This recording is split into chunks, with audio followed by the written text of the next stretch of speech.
Ladies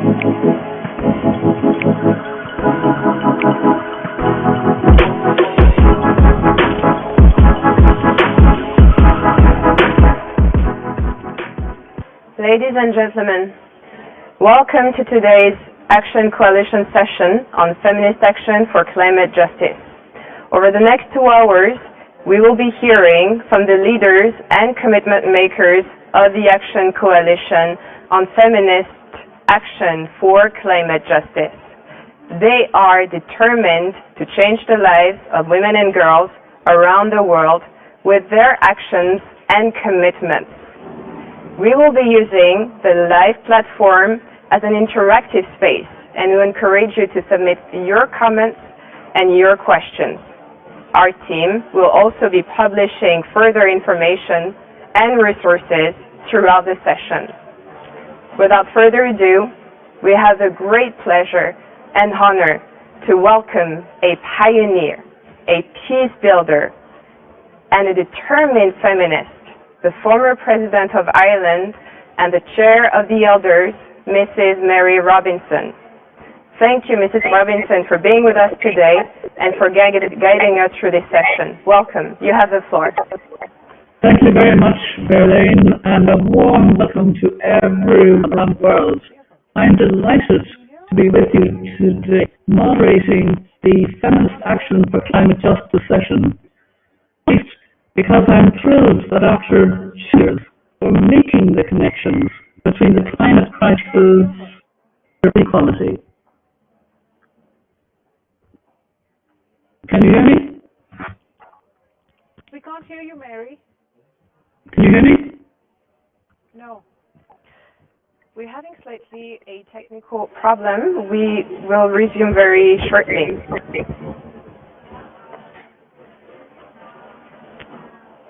Thank you very much for everyone joining today.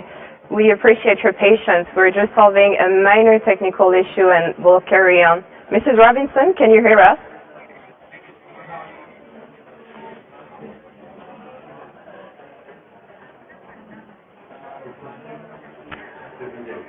Perfect. We're going to continue the session perhaps in the meantime while we're waiting for former President Robinson to join us. We're joined today with Deputy Executive Director of UN Women, Mrs. Anita Bhatia. Welcome today. Thank you. It's a great pleasure to be here. The Generation Equality Forum is a once-in-a-lifetime event, and for a once-in-a-lifetime event, it is really exciting to be here and to feel the palpable energy of young people, civil society, women's rights groups, governments, the private sector. So just a really, really exciting time, and I'm really looking forward to the discussion today.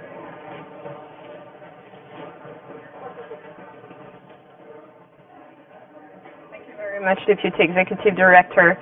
So we are solving the challenge with the technical team to make sure that we welcome our pioneer, our leader, former President of Ireland, Mrs. Mary Robinson. If we can have an update, please, while we're continuing the session.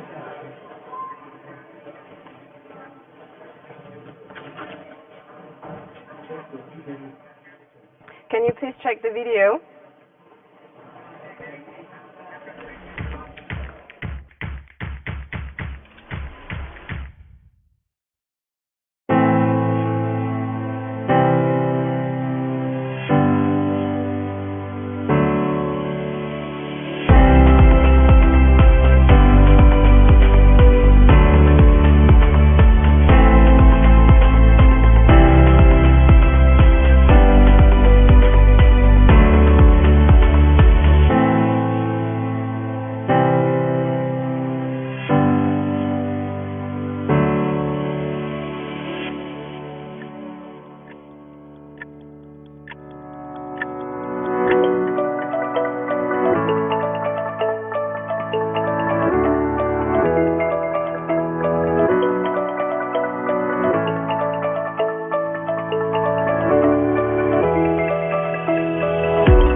Welcome back, everyone, and thank you for your patience while we're trying to solve the technical challenge we're having.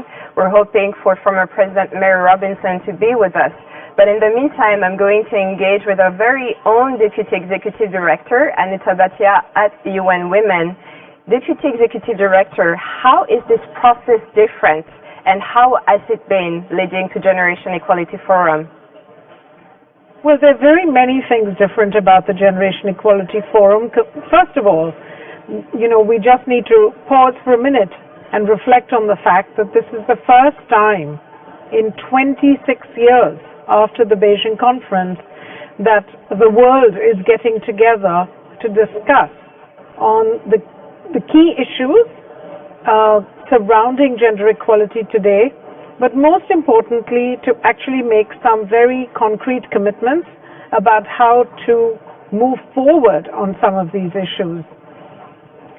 It's quite shocking when you think that there actually hasn't been a moment like this before, and the world was really hungry to have the Generation Equality Forum. I think the pandemic made things much worse for women. We know that. We've documented it. UN Women has shown very clearly what the impacts on women have been. But even those who weren't directly impacted by the pandemic, and it's hard to think of someone who wasn't, really felt this urgent and pressing need to get together and to make clear what the demands are now and what are the solutions we need. This kind of a coalition, which has governments, international financial institutions, the private sector, public institutions, UN agencies, but also the voice of young people and women's rights organizations, all coming together and agreeing through what was a difficult and messy process sometimes, but a very important process nonetheless, on the key action coalition areas, as well as the Compact on Women, Peace and Security, is exceptional. Thank you very much, Deputy Executive Director. So perhaps since you're discussing on the exceptionality of the Generation Equality Forum, how do we answer to those needs? You've mentioned the multi-stakeholders process. How has it been leading up to today's engagement, for instance, hosted by the government of France together with Mexico and UN Women?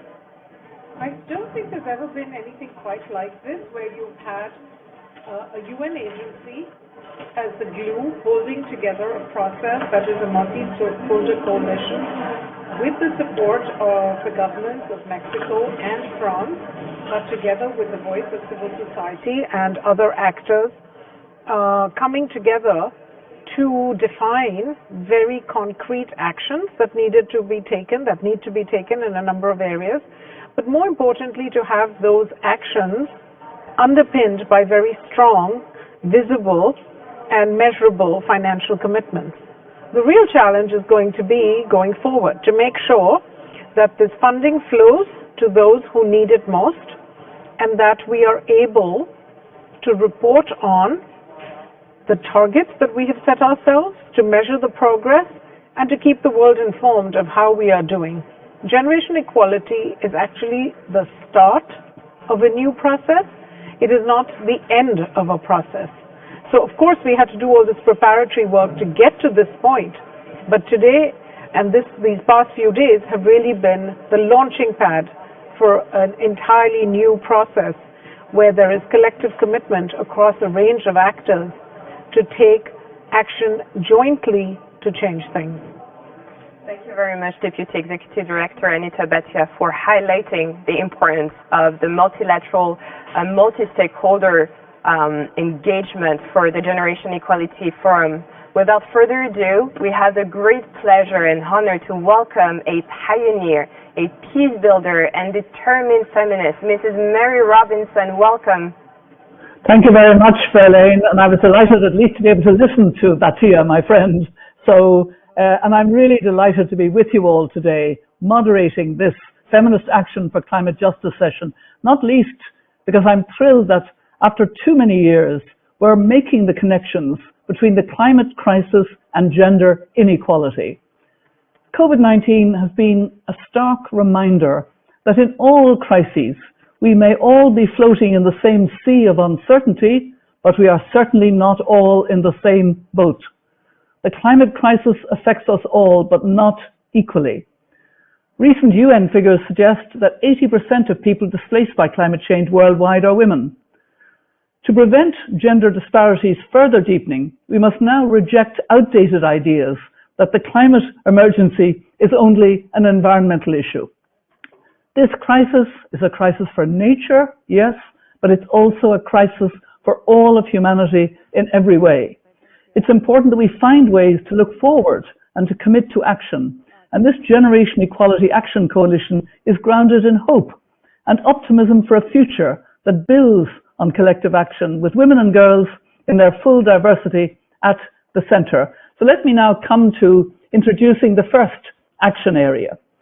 The first action area of this blueprint is potentially the most influential for creating change, not only in the lives of women and girls, but in the way the international community addresses the climate crisis, focused on increasing gender-responsive climate finance and ensuring direct access to financing for gender-just climate solutions, particularly for organizations led by women and girls. This action area's commitments aim both to ease barriers to finance faced by women and girls globally, as well as facilitate a shift in both public and private finance towards green, gender-responsive investments. When we speak about the role of women in the front line of climate change, we mustn't simply highlight their vulnerabilities. Rather, we should underline the value of their leadership and entrepreneurship in tackling these crises. We need to support gender-responsive planning for climate mitigation and, crucially, climate adaptation as well. The group of global leaders that I chair, the Elders, a group founded in 2007 by Nelson Mandela, is calling on leaders to ensure that the benefits of the green economy transition contribute to reducing the gender gap. Climate losses mustn't be disproportionately borne by women and girls, and I echo that call here today. It's possible to tackle climate change and gender inequality at the same time and at scale. We need to be the generation that does this, and we don't have any time to lose.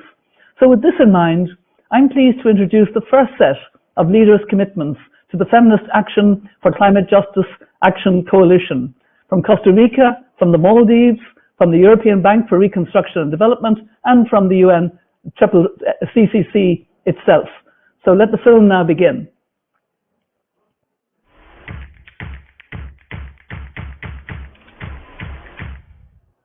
I would like to start by congratulating and thanking President Macron for the support France has given to the Generation Equality Forum. The promotion of gender equality and women's empowerment in climate change at the international and national levels have been a priority for Costa Rica. This work has allowed us to agree on a series of multi-sectoral commitments to assure that women and girls in their diversity exercise their leadership as climate actors and agents of change to achieve 2030 agenda and the goals of the Paris Agreement. We are convinced that there are no gender-neutral interventions across the scope of climate change, and that women and girls are agents of change and represent 3.65 billion solutions. This is why my government has decided to assume the following commitments, some of this with support of Flaxo and UNDP. First, by 2022, have a national action plan for gender and climate change covering tourism, energy, infrastructure, agriculture, livestock, forestry, mobility, and transport. Second, improve women's access to financing schemes for initiatives and projects on climate or environmental change.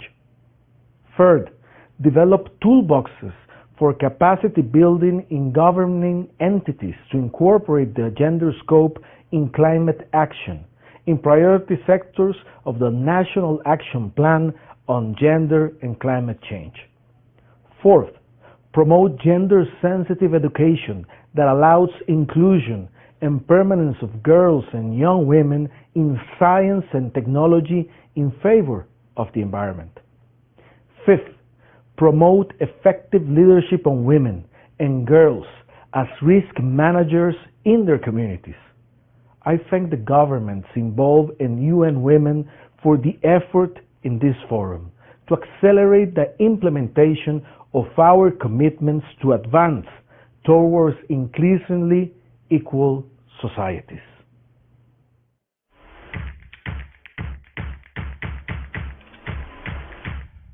My fellow Action Coalition leaders, Excellencies, distinguished delegates, I'm honored to join you at this important forum on behalf of the Republic of Maldives.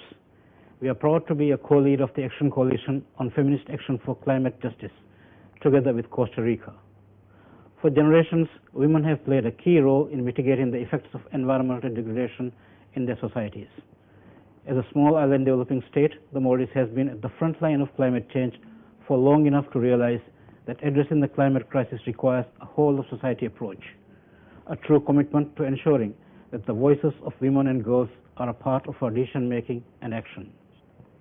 Women are often at the front lines. They bear the brunt of climate change impacts. In the Maldives, agriculture has traditionally served as a way for women to achieve financial autonomy. However, climate change is depleting our natural resources. We are now facing hotter days and changes in drought and rain patterns, which lead to smaller agricultural yields. Consequently, climate change undermines and threatens the self-sufficiency, livelihoods, and economic independence of our vulnerable female farmers. In order to advance the transition envisaged by the FSCJ, we must be the drivers of change to achieve the 4 actions laid out in the blueprint. Under Action 1, the Maldives commits to expand the fiscal authorities given to local councils and women's development councils towards climate-related funding and increase the percentage of female-led businesses via SMEs. Under Action 2, the Maldives commits to increase women in leadership and policy formulation positions by building capacity through tools and resources. This has already been demonstrated by the amendments made to the Local Council Act. For Action 3, the Maldives commits to develop the capacity at community level and/or grassroots actors to engage in climate-related planning processes. For Action 4, the Maldives commits to improving data collection towards exploring climate impacts in terms of loss and damage, specifically the impacts on women and women-led enterprises. There has been a lot of progress over the past few decades. However, many challenges remain and new challenges emerge every day. The Maldives stands fully committed to reaching full equality for women in our actions to address climate change.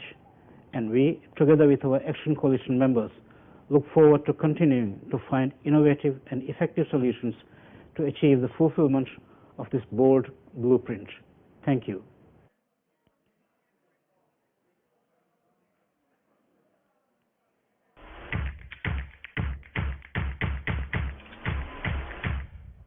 Dear colleagues, let me first thank the governments of France and Mexico and UN Women for their leadership and commitment to gender equality. I also want to thank my co-leaders from the Feminist Action for Climate Justice Action Coalition. We mark this day to celebrate our global efforts since the World Conference on Women in 1995 in Beijing, and further strengthen our global vision for equality, leadership, and opportunity for women and girls worldwide. At the EBRD, we recognize the critical importance of gender equality in all our work. Equality of opportunities and gender equality in particular is currently one of our strategic priorities for the next 4 years. Since 2016, we have invested over 7.3 billion euros in gender equality projects. But this is just the beginning of our activity, which focuses on the private sector reinforced by policy reform work. I am delighted and honored to be one of the joint leads of the Action Coalition on Feminist Action for Climate Justice. Climate change causes economic disruption and threatens the livelihoods of both women and men, and both require support to sustain livelihood and to adapt. The transition to a low-carbon economy creates many economic opportunities, and here women often play the role of agents of change, shaping sustainable business practices and policies. But we must avoid making existing inequalities worse, and there is a real risk of this happening. That's why women's voice and agency in climate action must be promoted. Women's participation in emerging green sectors has to be enhanced, and we must align our efforts, regional knowledge, and institutional strengths if we want to accelerate progress. Over the last few months, all our colleagues have been active in their support of the Climate Justice Action Coalition. The EBRD will work especially hard to promote sustainable and inclusive green economy, one that recognizes the link between climate and gender at policy and operational levels, and one that addresses both its challenges and opportunities. This agenda, in partnership with a number of donors, including in particular the Green Climate Fund, has leveraged $1.4 billion in partnership with the green economy financing facilities across 10 countries. Access to green infrastructure, particularly in our Green Cities program, with a total project value of $2.5 billion spanning across 48 cities, and access to green jobs and skills as part of our renewable energy frameworks and our work on the just transition.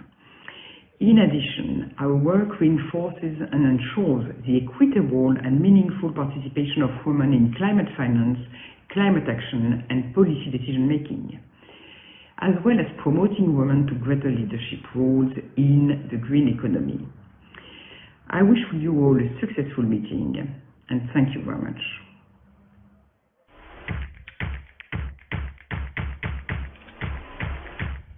I congratulate the governments of France and Mexico for their leadership in convening, together with UN Women, the Generation Equality Forum to commemorate the adoption of the Beijing Platform for Action, and to reignite urgent action to address gender equality and the empowerment of women and girls. The Paris Agreement made it clear that the world needs to stabilize global temperatures at 1.5 degrees to avoid the worst impacts of climate change. To achieve it, we need climate leadership across all levels of society. This means that everyone, all of humanity, must participate in, contribute to, and benefit from climate action. We need more women involved at every level, particularly in leadership. This provides an alternative approach for addressing our current challenges. That's why we're pleased to join as co-leaders, along with our international consortium partners, in the Feminist Action for Climate Justice Action Coalition. We see an opportunity to utilize collaboration to drive transformational change. Together, we commit to using our collective power to tackle a persistent barrier to implementing effective gender-responsive climate policy and action: the collection and application of sex and gender disaggregated data. This data is critical in showing that climate change does not threaten humanity equally. We see the disproportionate effects of climate change on women and girls' daily lives as key providers of food, water, and energy in many parts of the world that are already experiencing the impacts of severe short and long-term weather conditions. Yet seeing is not enough. To unlock the transformation potential of climate finance to address gender equality and the economic empowerment of women and girls for more effective climate action, we need data. Data that exposes the discriminatory gender norms, income gaps, and unequal ownership of assets and property, which constrain women's ability to contribute to climate solutions and enhance resilience to climate shocks. Equally important, we need data that reveals the reality of improved climate outcomes when women and girls lead and participate in climate policy and action. This initiative will make it easier for governments and other users to access the data. This initiative will also involve capacity building for governments on gender and climate data collection. We look forward to working with all partners on this transformative journey. Thank you. Very compelling messages, and it's my pleasure now to introduce Mr. Gilbert Hungbo, President of the International Fund for Agricultural Development. Mr. Hungbo, given that I think about 80% of the farmers in Africa, the small-scale farmers in Africa, are women, what is IFAD going to do to advance feminist action for climate justice over the next 5 years? And what's your vision of success?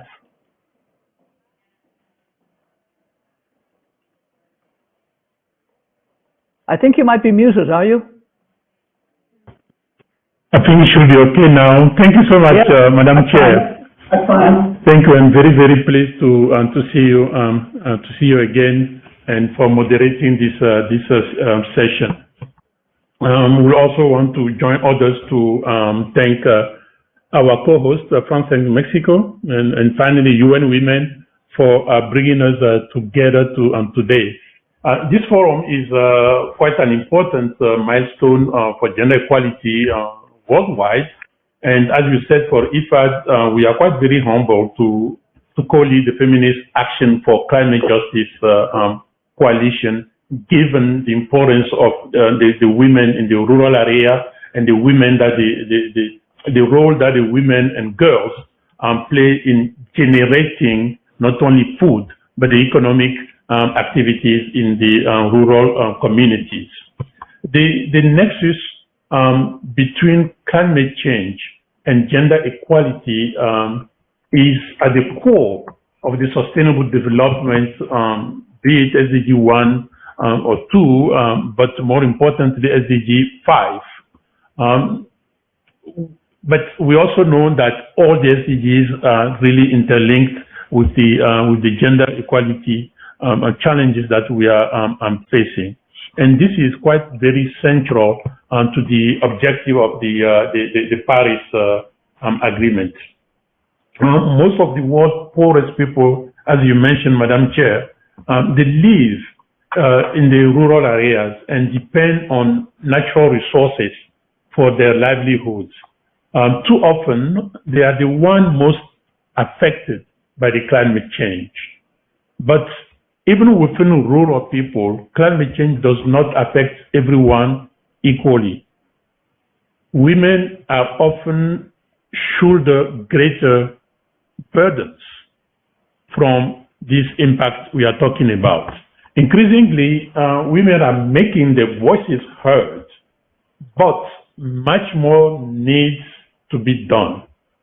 We have to step up our projects and initiatives to tackle the underlying causes of gender inequalities. We are fully committed to make this happen.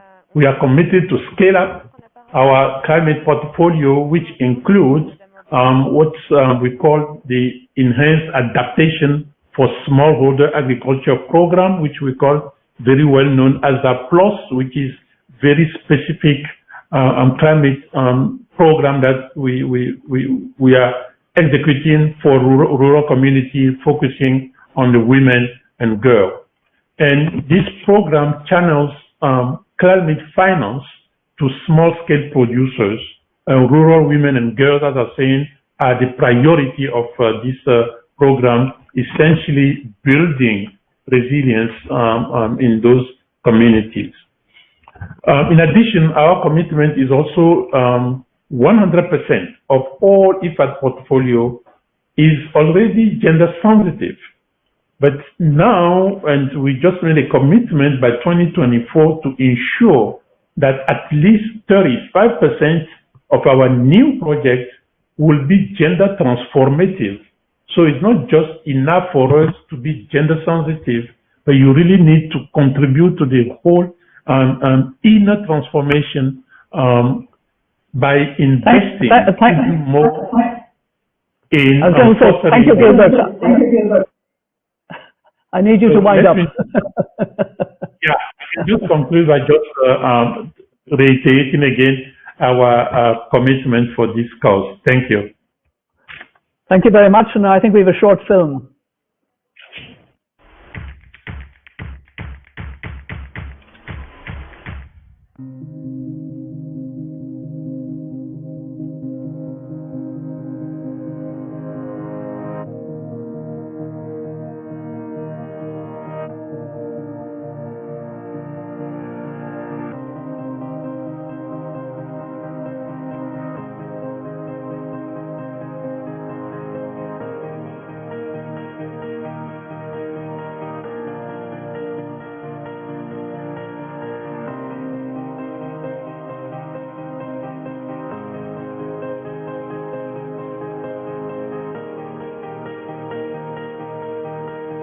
Dentro de la Coalición de Acción Feminista para la Justicia Climática, uno de los puntos principales o una de nuestras acciones es la recopilación y el uso de datos entre género y medio ambiente, fundamental para el diseño, la participación y la creación de políticas públicas donde la voz de las mujeres se escuche y haga frente a esta crisis climática. Las mujeres de base, mujeres indígenas, mujeres jóvenes y las niñas.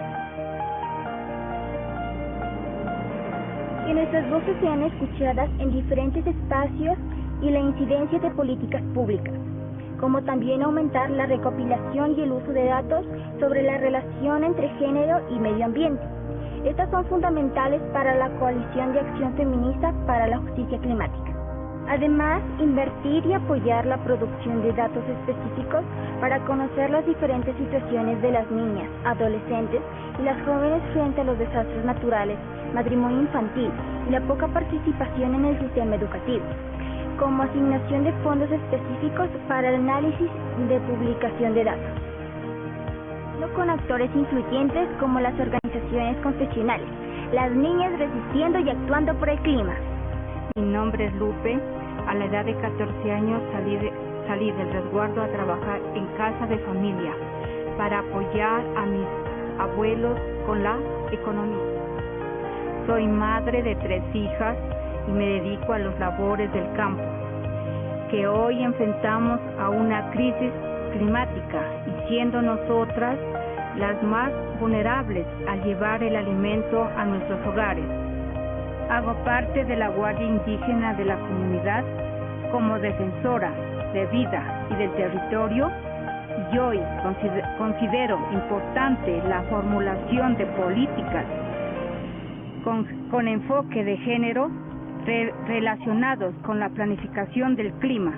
Mujeres constructoras de territorios de paz y defensoras de los bosques, alcemos nuestra voz.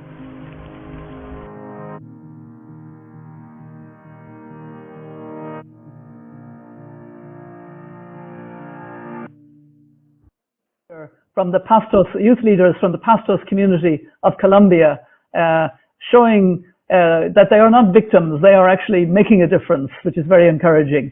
Now, let me introduce the second action area, increasing the collection and use of data on the gender-environment nexus. When women are not counted in the data, it's easy to discount or disregard their needs. Data matters. Disaggregated data, which shows the reality for women and the different realities for women and girls in all their diversity matters even more. We just saw in the video the importance of who gets to participate in collecting and analysing data.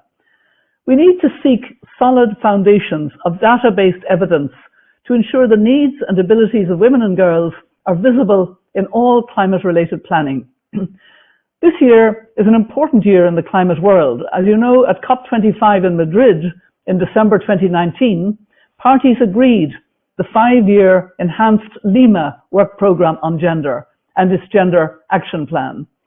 This agreement outlines 5 areas of commitments to guide the world towards gender-responsive climate action and women's full, equal and meaningful participation in the UNFCCC process. Gender-responsive climate policies, plans, strategies and action are dependent on more gender disaggregated data, better quality data, and finally, that data then is used well to inform us. So with this in mind, let me introduce and begin with Raquel Lagunas, head of the UNDP gender team, to present their commitment. Raquel.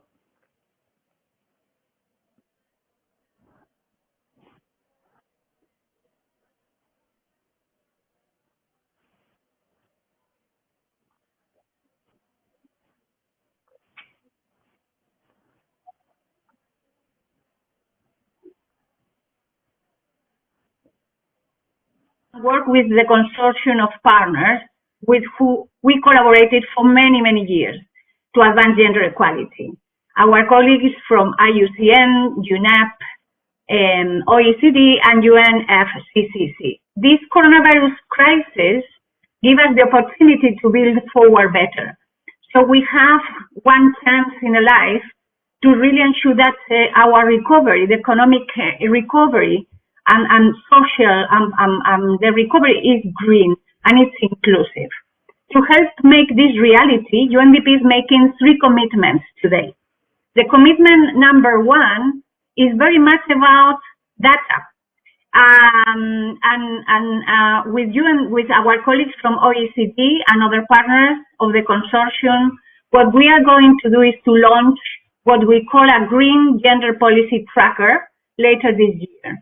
So we will expand the existing COVID Global Policy Response Tracker, co-created with UN Women, to include also data on the pandemic-related measures being taken by governments on gender and environment. So this will allow us to start identifying the gender gaps and good practices too. So we wanted to take definitely advantage of this opportunity to accelerate this transition to green and resilient economies. And this cannot be done without gender equality and the gender dimension, and without data, reliable evidences. So our second commitment is more linked to our work with partners. UNDP plans to scale up our portfolio in climate, energy, and environment in at least 50 countries. This portfolio is very much focusing in supporting governmental capacities, and we are committed to work together with governments to fully integrate the gender equality as a central component. So we are committed to help governments in the following areas. First of all, to close the gender gap in access and control of natural resources and energy, to boost women's leadership and decision-making in natural resources and natural manner and climate resilience governance, to also strengthening capacities of governments for policy making, gender responsive policy making, and also to support and engage meaningfully with women's grassroots groups and organizations working on these areas. And the third commitment, and I will finish after the third commitment, is very much about the need of walking the talk. So internally, we are going to pilot in 9 country offices what we call UNDP Gender Equality Seal, that is a flagship program that establishes international standards for gender equality for organizations. In this case, we will apply the standards to these 9 pilot countries and on gender and environment. So it will be a concentrated effort to raise the capacities of the entire country offices, these 9 country offices, especially focus on the environmental portfolios. Just to conclude, I wanted to say that as we continue dealing with the crisis and the recovery, we need to definitely this time work differently to make a world that is working for all, and we look forward working with all of you and all our partners. Thank you for the opportunity. Thank you so much. Thank you very much, Raquel, for those very strong commitments. I now want to introduce Joanita Babiyi, team leader and co-founder of Girls for Climate, to present their commitment. Joanita. I'm here from Uganda, born, raised, and living in one of the rural communities in Uganda, specifically Busoga region. This is situated on the banks of River Nile. And growing up in a farming community, we depend on land and interact with the environment on a daily basis for our livelihood. Marginalized groups, which include women and girls, are affected more when it comes to such a crisis. However, when governments are deciding on key climate policies, these groups are left out, however much they are already recognized as vulnerable groups and facing these impacts firsthand. Being a young woman from these communities, I feel so privileged to be part of this event and as well be able to bring the voices of the many young women and girls to be heard in this event. Today, we do not have so many marginalized women and girls in this space. We hope that in the next 5 years, we can change this narrative. And on this note, Girls for Climate will strengthen our training of young women and girls in climate leadership and policy training to be climate advocates and key agents of change nationally and regionally. And the second one is about resilience. We have so far created 15 local climate demonstration hubs in 15 different communities in Uganda, where young women and girls come as a collective to prototype, create, and launch local solutions to their climate challenges, which are in turn contributing to creating more green jobs for themselves and for the community. So in the next 5 years, we would like to commit ourselves to establish over 100 local climate demonstration hubs in communities, create more green jobs, and see more women and girls contributing to the green jobs agenda. The commitment will scale up and build out our work as we'll convene and train additional young women and girls in new communities and regions. This will strengthen our impact and advance our work to center young women's climate leadership nationally and globally. In 2026, we will be happy to have over 1,000 young women and girls from various marginalized communities and regions on this kind of forum, elevating and contributing to inclusive policies. And further still, seeing more young women engaged in green businesses and leading on the green jobs agenda in their countries and regions. Thank you so much.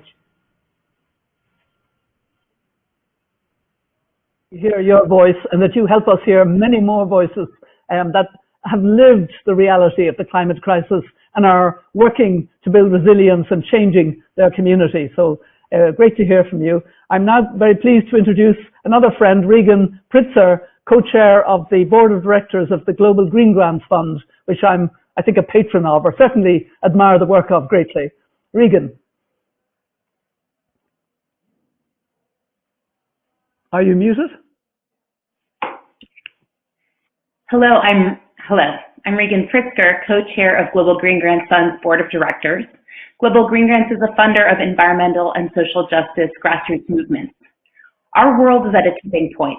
Each of us must choose whether to continue supporting entrenched extractive systems that are at the core of the eradication of human rights, of gender inequity, and the destruction of our planet, or to stop and say no more. We want different. Through our work at Global Green Grants Fund, we have supported women as they rise up against companies whose toxins have poisoned their land to the point of sterility, and their children and elders to the point of death. They waited at first for the companies to clean up and to pay the promised compensations, yet were met with silence. So they took action themselves. And together with the Global Alliance for Green and Gender Action, or GAGA, a joint initiative led by the Central American Women's Fund in cooperation with Mama Cash and Both Ends, which rallies the collective power of women's rights and climate justice movements, and supports women leading climate action, we have ensured support and accompaniment of women and girl-led movements as they fight to protect their lives and well-being, as well as the well-being of their communities and their environment. Environments which include some of the most biodiverse places on Earth. Their losses would have harmed the entire planet, yet instead their successes achieved victory for everyone. Women around the world are designing, implementing, and scaling up gender and climate justice solutions to address the impacts of climate change and gender injustice, which are among the most urgent issues of our time.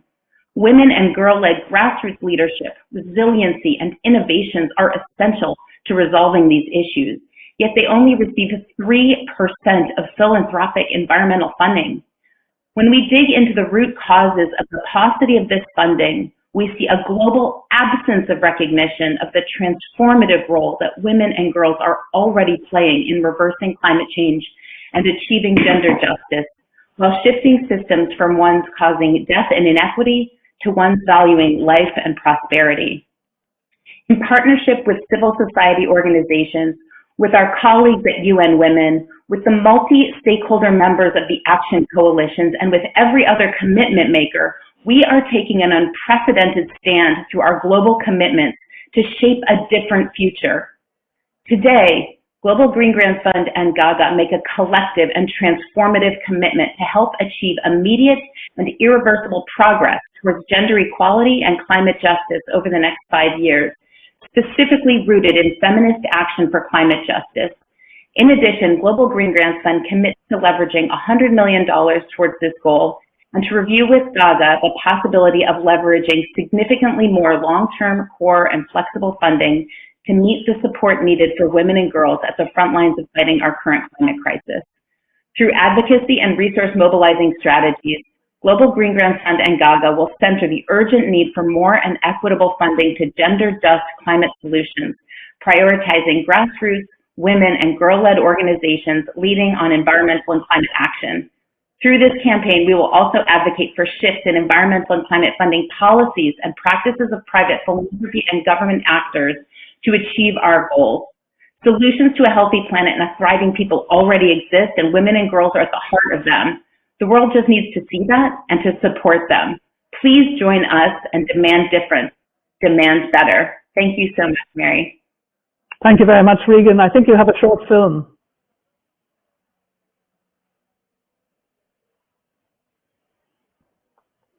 I thought there might have been a short film, but I don't see it coming on.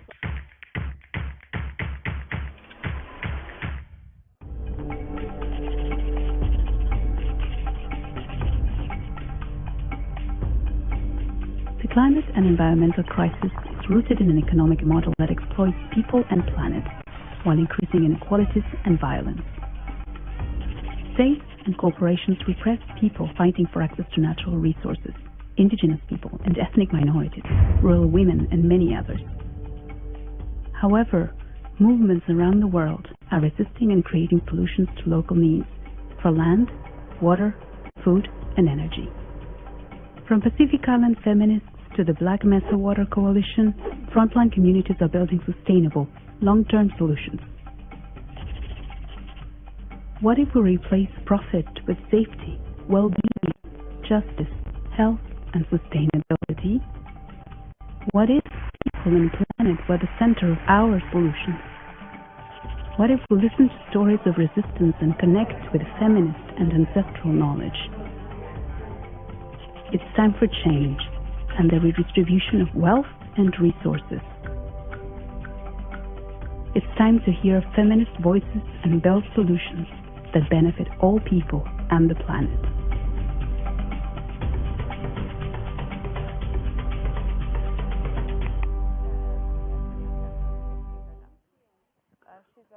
Wonderful graphics on that film. I now want to introduce our last panelist of this section, Dr. Mithika Wenda, another friend, the Executive Director of the Pan-African Climate Justice Alliance, to present their commitment. Mithika, please come in. Thank you, Mary, and it's a great pleasure to meet you in this forum. I remember the last one was we were in Addis Ababa pushing the same climate justice agenda. So we are allies in this always in the struggle against climate injustices. So I'm very happy to be part of this. The Pan-African Climate Justice Alliance is one of the key leaders of the Feminist Action for Climate Justice. As you are aware, Africa is like an embodiment of climate justice. So, and though we are the continent which face the serious consequences of climate crisis, you know, women are actually more affected because of the historical injustices, cultural injustices, which have been there for many years and many decades. And so our commitment to this, actually, we want to be very concrete. And one of it is we committed on ensuring that we have this issue, the concept of climate justice, feminist justice, entrenched in the young people through what we are hosting called the Nairobi Summer School on Climate Justice. And the Nairobi Summer School on Climate Justice will be a platform to share, learn, and network on key issues that drive sustainable global climate justice and the ongoing transition to low carbon, climate resilient, inclusive, fair, and ecologically just future. The school is scheduled to run from 30th August 2021 to 12th September 2021.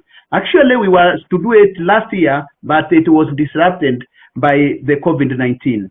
It is designed to provide a timely opportunity for long-standing campaigners, outspoken individuals like Mary Robinson, and the younger generation, like the young lady who was speaking from Uganda, and actually climate scholars and community scholars who can teach people what they understand, not necessarily from universities, but from communities, the justice advocates and practitioners to share experiences and perspectives and to reflect about just pathways to low carbon, climate resilient, inclusive, gender responsive development trajectories. The theme to be covered during the summer school will include deeper geographies of climate justice and its evolution in various contexts, including what it means for gender. Catalyzing change in the context of changing climate, the intersection between science, social justice, rights of people and the policy development, addressing global equality, just transition, jobs, and striking the balance between the health of the planet, humanity and development, and finally, intra and intergenerational collaborations in the transition toward the low carbon, climate resilient, gender responsive future. So how then are we going to really ensure that we meet the commitment of this forum? First, our commitment is... Mithika, I hope this doesn't interfere with our long-standing friendship, but you have very little time left. You know, try to be... Yes. So the concept of climate justice, yes, as gender responsive, in fact, the women suffer climate change related injustice more than anyone else. This is why PACA is keen on encouraging women participation and promoting women participation both as learners and resource persons. Two of the themes selected for the school are directly related to gender. And then the school seeks to sharpen the skills of climate justice experts and even women justice activists.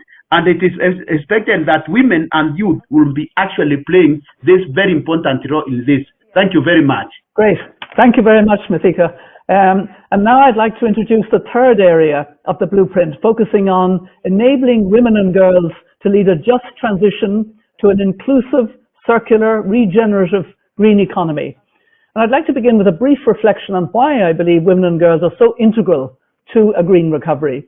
We see gendered hierarchies and patriarchal structures have often been closely related to the denial of the environmental crisis and to female vulnerability to climate-aggravated disasters.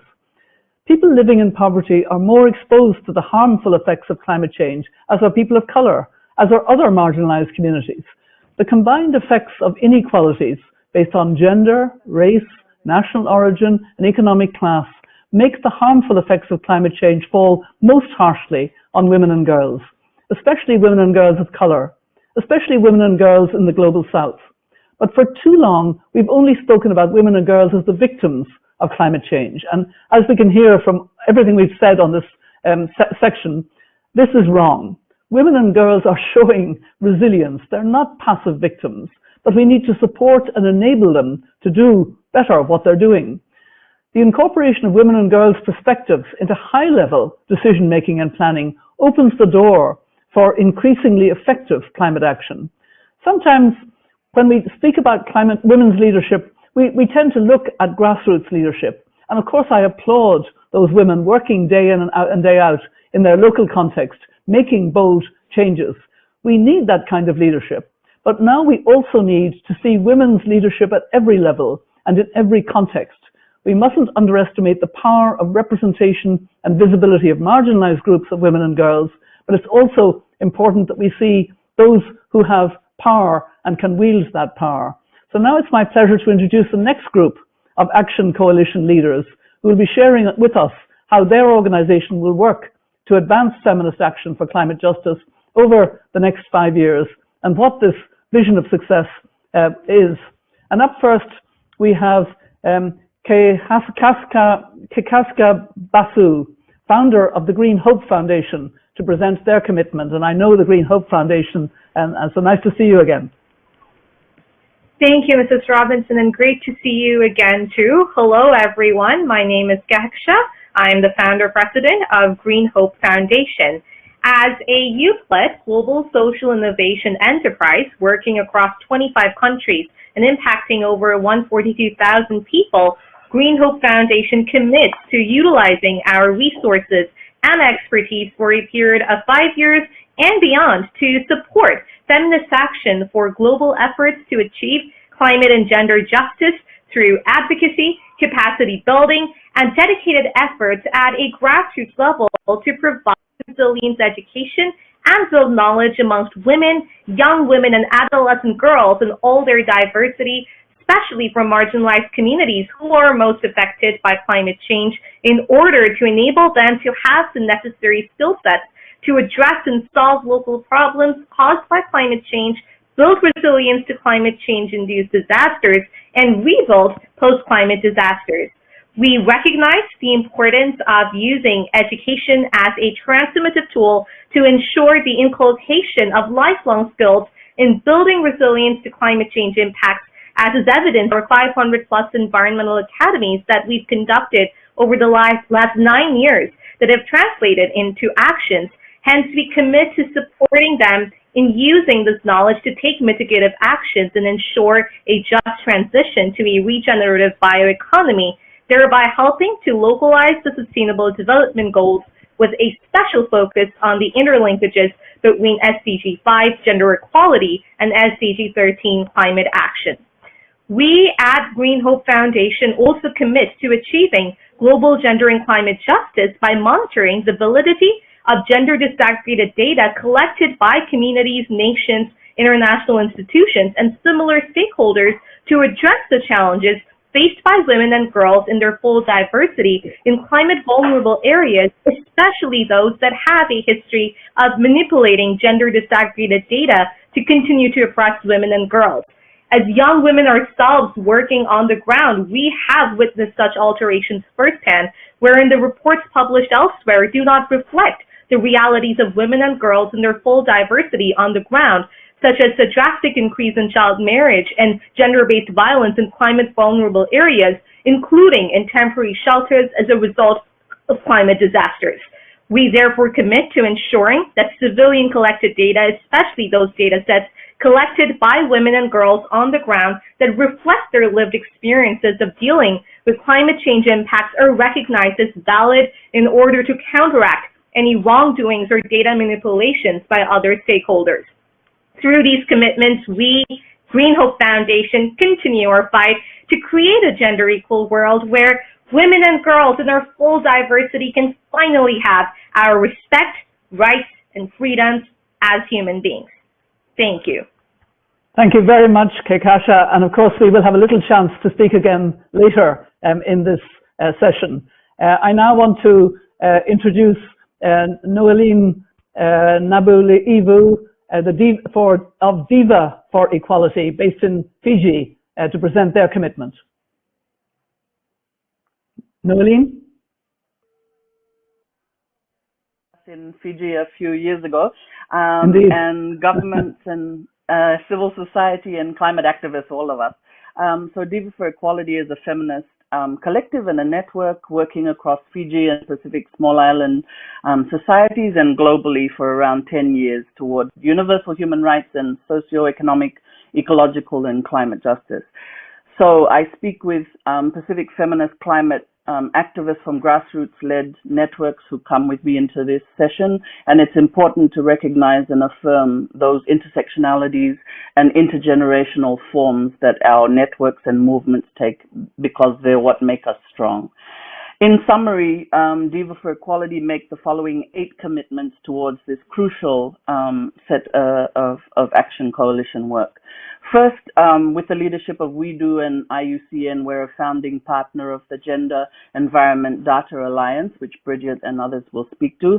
Second, we're raising new dedicated and direct funding for 30 Pacific small island women-led groups that are doing linked gender, sexuality, EVOR, elimination of violence against women and climate justice work. We're in the final stages of a partnership confirmation for a total of over $300,000 US to go to 12 Pacific CSOs in the next 18 months. And we're further fundraising for second and third funding rounds in 2023 to 25, and we'll update as we fundraise.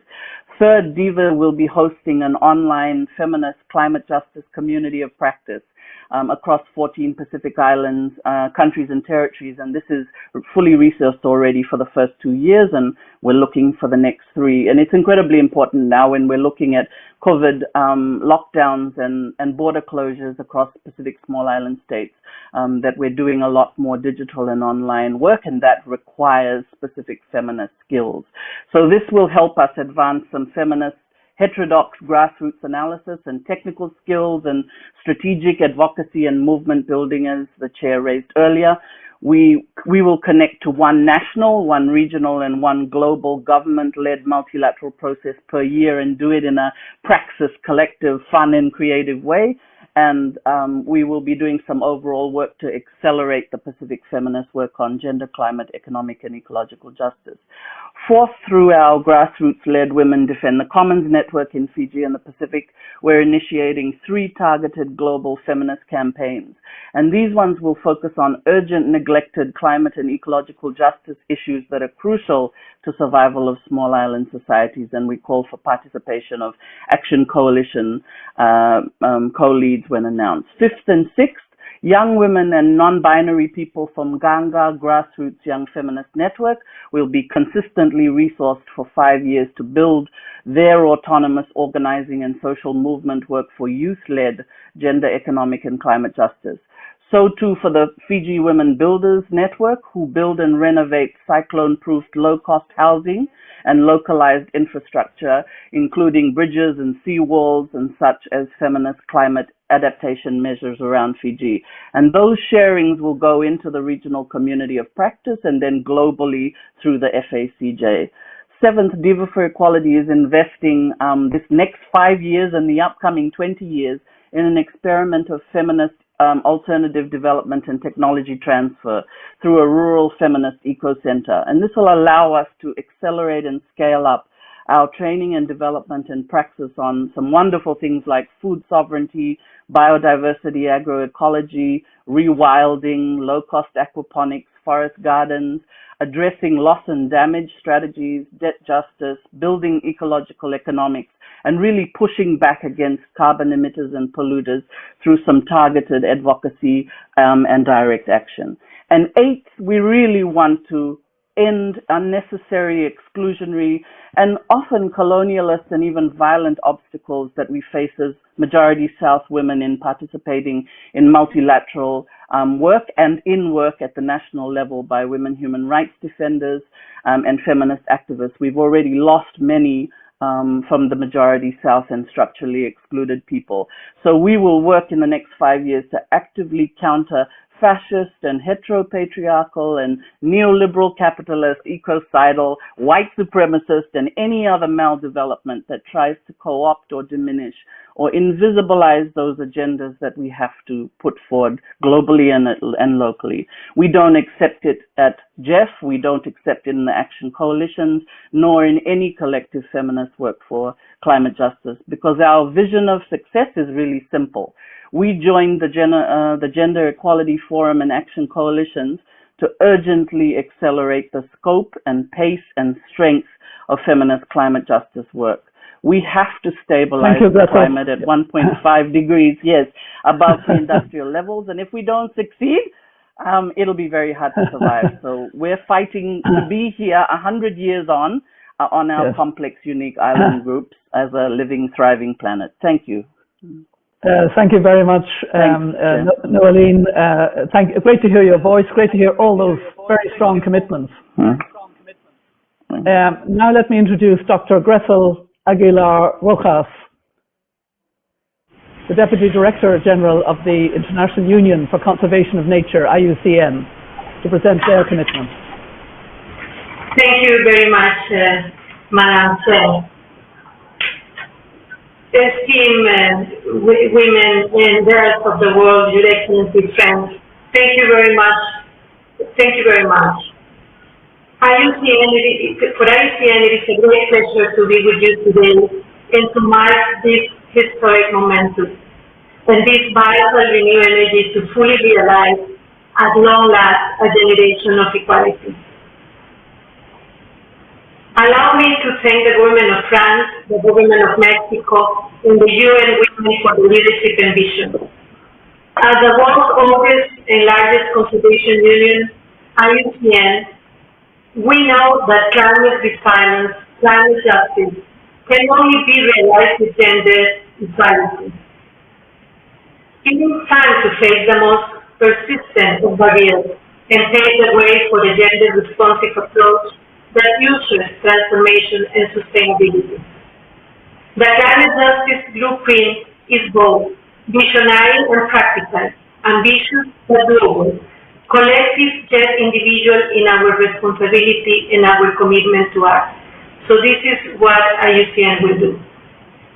IUCN, together with the United States Agency for International Development, USAID, is pleased to commit to our impactful partnership agent, Advancing Gender in the Environment, that we will scale up our work to understand and take steps to address gender-based violence and environmental linkages, particularly in the context of this climate crisis.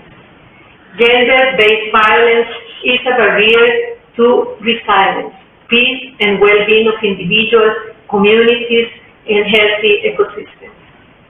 Through our flagship Gender-Based Violence and Environmental Linkages Resource Center, the first of its kind tackling this nexus of issues, we will close knowledge gaps while mobilizing action to end gender-based violence and secure environmental sustainability.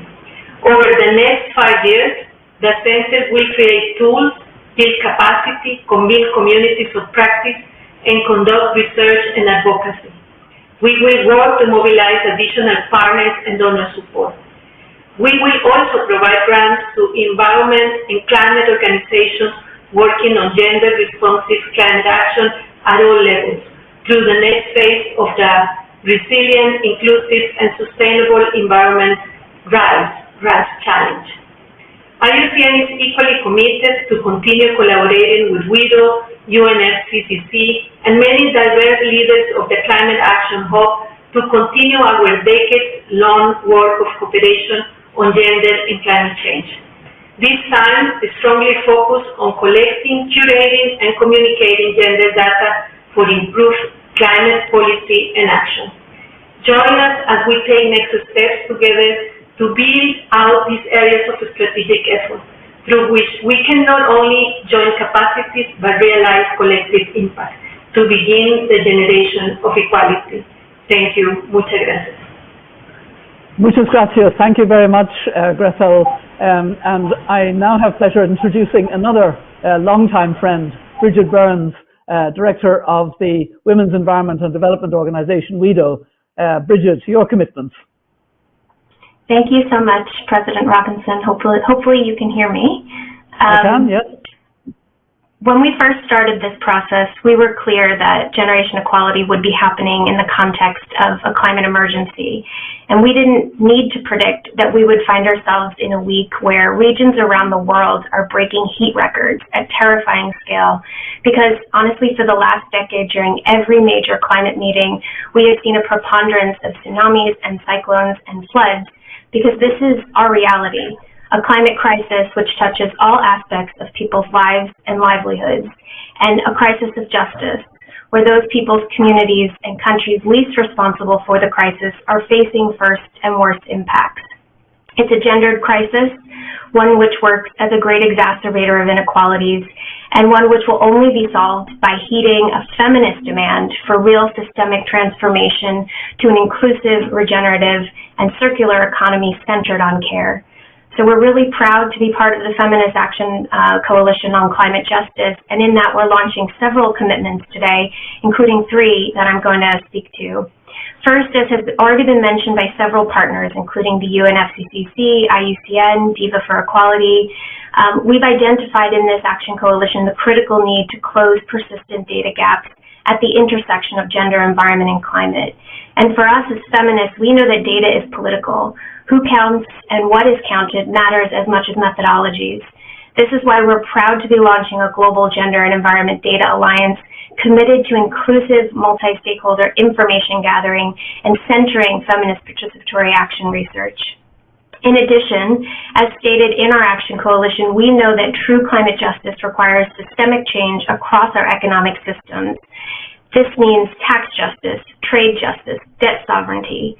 It means a real shift of public and private capital away from harm, including systems of militarism, extractivism, and the carceral state, to invest in care. We're deeply proud to be working in partnership with members of the Action Coalition on Economic Justice on a joint Action Nexus advocacy commitment, launching a feminist blueprint for economic justice for people and planet. The blueprint, which you will find online, outlines all aspects of what economic justice looks like, including what a feminist decolonial global Green New Deal would look like. And to see this vision through, we are committing just under $500,000 over the next 5 years to resource training, capacity building, campaigning, and other advocacy activities at the front line of building feminist collective power to achieve this vision. Finally, in rounding out our feminist-owned and led commitments, WEDO, who is here fully accountable to and in movement with the women and gender constituency, we are reaffirming our commitment to uplifting and scaling gender-just climate solutions. We know that to get resources to the frontline, grassroots, and indigenous groups that are building and leading on climate solutions, we need new delivery mechanisms because the current systems are not working. And so as partners, we are proud to launch the Gender Just Climate Solutions Scale Fund, which is a women's rights organization and group's pooled resource regrant collective to support the scaling, replication, and ambition of gender just climate solutions globally, with an initial commitment of $200,000 US. As movements in the space of climate justice, feminists, workers, indigenous people, disability advocates, we end our interventions to the UN climate negotiations with one voice and one message, which I will end here. We say people power, climate justice. Thank you. I hate when somebody's speaking with such wonderful passion, but time is really going on, and I want to thank all the commitment makers so far. It's been really inspiring. And now I introduce the 4th action area, focused on building the resilience of women and girls to climate impacts, disaster risks, loss and damage, including through provision of quality education and land rights and tenure security. And I'm going to be short myself. Resilience for many women and girls is not simply a matter of picking themselves back up after one shock. It's being able to withstand multiple shocks. Ultimately, when we speak about resilience, we're underscoring the specific impacts of climate change for individual communities, and we're stressing the vital importance of solutions that meet those local needs. So I'm now pleased to introduce the next set of leaders' commitments to the Feminist Action for Climate Justice Action Coalition. From Tihendo Pensamiento, from the rural women's NGO ALGA, and from Fridays for Future.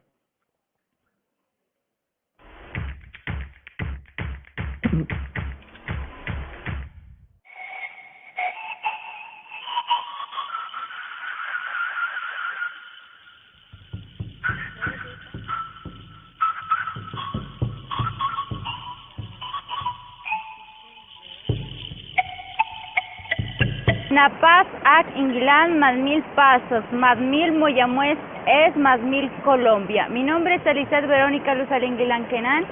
Soy originaria de los pueblos de Los Pastos. Soy indígena de Moyamuez, Colombia. Pertenezco a la organización Tejiendo Pensamiento.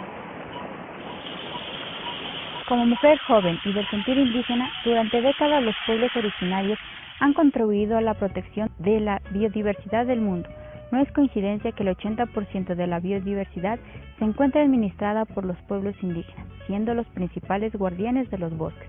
Defender el territorio y participar en el diseño de planes de trabajo de cambio climático es determinante para una planificación eficaz en programas de conservación con las comunidades, pero también contribuir a una alimentación sana, productos que son cultivados en la madre tierra por familias indígenas, campesinas, agricultores y pescadores.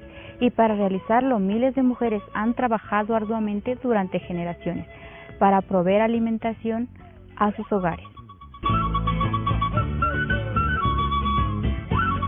Y como líderes de la coalición de acción feminista por la justicia climática, se reconozca la interconexión de cambio climático con la cuestión de justicia de género, amplificando las voces de las mujeres jóvenes y las niñas indígenas en todas las esferas sociales y políticas, participando de manera equitativa en la toma de decisión que permitan acceder a fondos, tecnologías y el conocimiento para enfrentar el cambio climático, mediante las garantías de los derechos a la tierra y a la titularidad sobre esta.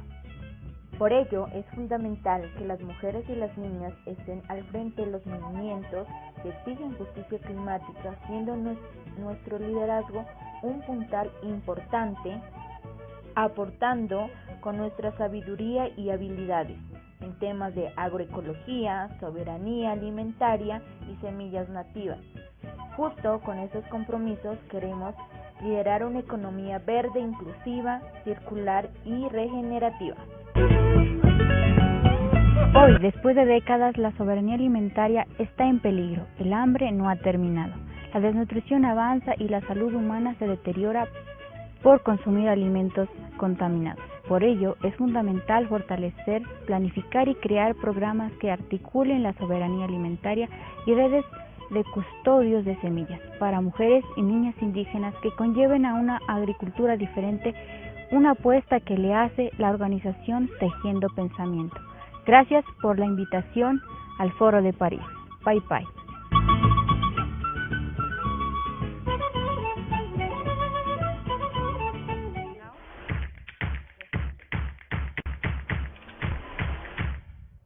I'm Olga Geneva from Rural Women's Association ALGA from Kyrgyzstan, Central Asia, and one of the co-lead of Feminist Action for Climate Justice.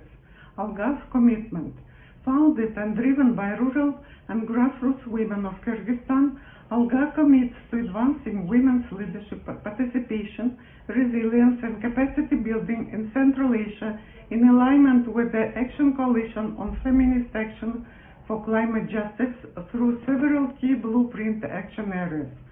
By supporting grassroots women with capacity building and training and sharing of information systems and technologies, ALGA will advance the blueprint's vision of enhancing and leveraging the capacity of women and girls in all of their diversity to build resilience to climate and disaster risks and mitigate climate change highlighted in action areas 2 and 3.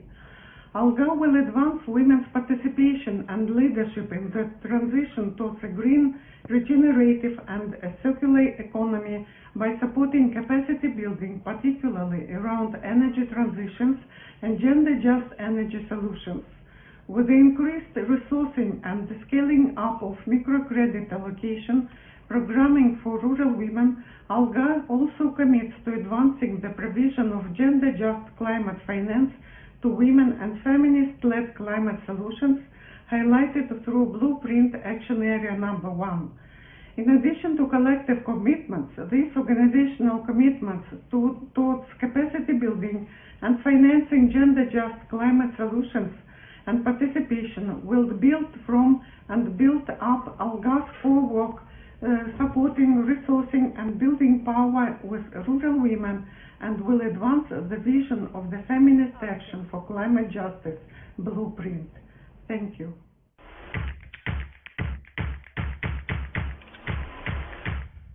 Good evening, everyone. My name is Maria Reyes, and I'm from Mexico. My name is Annie, and I'm from Brazil. My name is Sinene, and I'm from South Africa. Hi, my name is Victoria, and I'm from Brazil. My name is Fatim Tara, and I'm from Morocco. My name is Mitzi Janelle Tan, and I am from the Philippines. We are part of Fridays for Future MAPA, which means Most Affected People in Areas. We are a group of activists, mostly from the Global South, fighting for climate justice. As a leading member of the Feminist Action for Climate Justice Coalition, we assume the commitment of amplifying the voices of activists in the communities most affected by the climate crisis, as well as organizations combining the fight for gender equality and climate justice. The global movement Fridays for Future MAPA is committed to the creation of safe spaces and to the empowerment of women communities around the world, but mostly from the most affected communities by the climate crisis. For this, we will create our own communication channel to share content about the climate crisis from an intersectional and decolonial perspective, and seek to make alliances with regional media and organizations. In order to do this, we have partnered with Engajamundo. Engajamundo is a Brazilian youth-led organization focused on empowering young people to engage on structural issues in order to achieve transformative goals based in their realities. Research from the Climate Nexus report shows that women in decision-making and leadership roles have a positive impact on sustainable natural resources management and climate adaptation activities.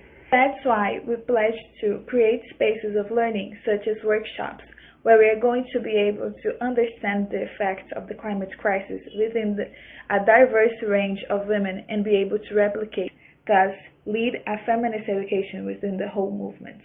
Traditional communities, women, girls, LGBT+ people are the ones that are most affected by climate change. We told them we cannot lead a just and green transition. That's why we are taking commitments to prioritize the improvement of space of growth, development to women from all of these backgrounds and from other marginalized spaces. We need to act today to be part of the equality transition with climate justice. Women and girls need to stop being overlooked when it comes to solving the climate crisis. We articulate knowledge, mobilize people, creating resistance and resilience. Our climate fights are anti-racist, anti-colonial, feminist, and non-transphobic or homophobic. Our intention is that these discussions are to be made with us, not only about us. Girls and women are here to stay. Wow! Thank you to all the great leaders of this Action Coalition for your commitments to amplify the agency of women and girls for climate justice over the next 5 years. It's clear, however, that we cannot do this alone. The ambition vision of this blueprint and its action areas cannot be realized without the engagement of each and every stakeholder. We need to build collective efforts between civil society organizations, youth, governments, the private sector, philanthropy, and international organizations. We need every individual's skills and experiences to create the change we've described today and deliver results not only for the next 5 years, but well beyond. The following speakers have joined this Action Coalition as commitment makers and will now present their own commitments to realizing this coalition's vision of success. It includes the Green Climate Fund, the International Institute for Sustainable Development, IISD, Women Organizing for Change in Agriculture and Natural Resource Management, WOCAN, another good friend group that I've worked with, and the International Development Law Organization, IDLO, also a friend, and the United Kingdom. So let's see the film.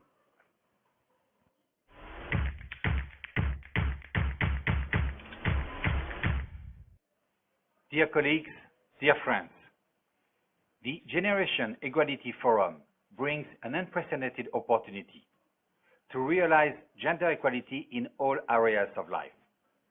Climate action must be gender responsive. Women and girls are disproportionately affected by the devastating impacts of climate change. At the same time, women are agents of change and must be equally empowered to continue to play critical roles in advancing climate action that brings social, economic, and climate resilient benefits to all. As the world's largest dedicated climate fund, the Green Climate Fund is fully committed to gender-responsive climate action. Our gender policy requires project proponents to assess gender-differentiated opportunities and risks from the outset of an investment in order to foster social innovation, improve operational performance, and ensure that new climate solutions benefit women and men equally. All GCF-funded projects include a gender action plan with performance indicators setting out how the project will empower and benefit women. Today, I'm extremely proud to announce that GCF has been named as a commitment maker in the Action Coalition on Feminist Action for Climate Justice. As part of this, we are committing to providing about $10 billion a year in GCF funds and associated co-financing that is designed to optimize the co-benefits between climate action and gender equality. We will realize our commitment through several actions.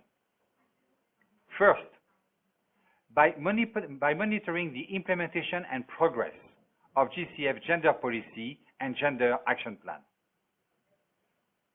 Second, by engaging in capacity building with GCF focal points within developing countries on our gender policy.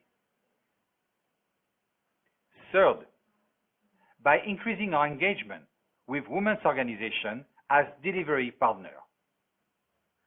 And finally, by enhancing joint action with climate finance organizations to complement the GCF Secretariat's technical capacity related to feminist action for climate justice.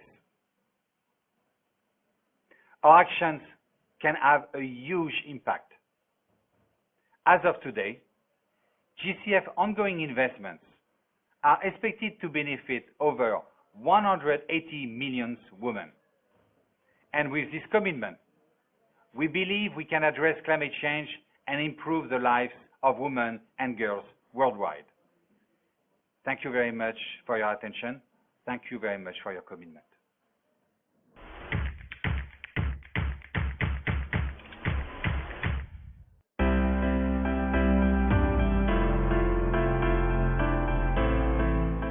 The International Institute for Sustainable Development, through the NAP Global Network, commits to advancing gender-responsive adaptation action through National Adaptation Plan, or NAP processes.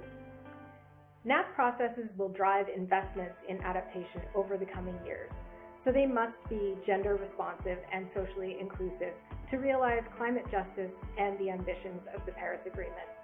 We are proud to make this commitment in collaboration with our government partners in Côte d'Ivoire and Ghana. The government of Ghana is joining IISD in this commitment because we believe that climate action must be gender responsive. We are working actively in our NAP process to integrate gender issues to make sure that women and girls equitably benefit from adaptation efforts. Over the next 5 years, we will work with partners from the grassroots to the global level to build a network of experts and advocates with the power and influence to transform the way adaptation action is planned and implemented and how progress is tracked. This will ensure that adaptation investments yield gender equitable benefits and are effective in building the resilience of women and girls in all their diversity.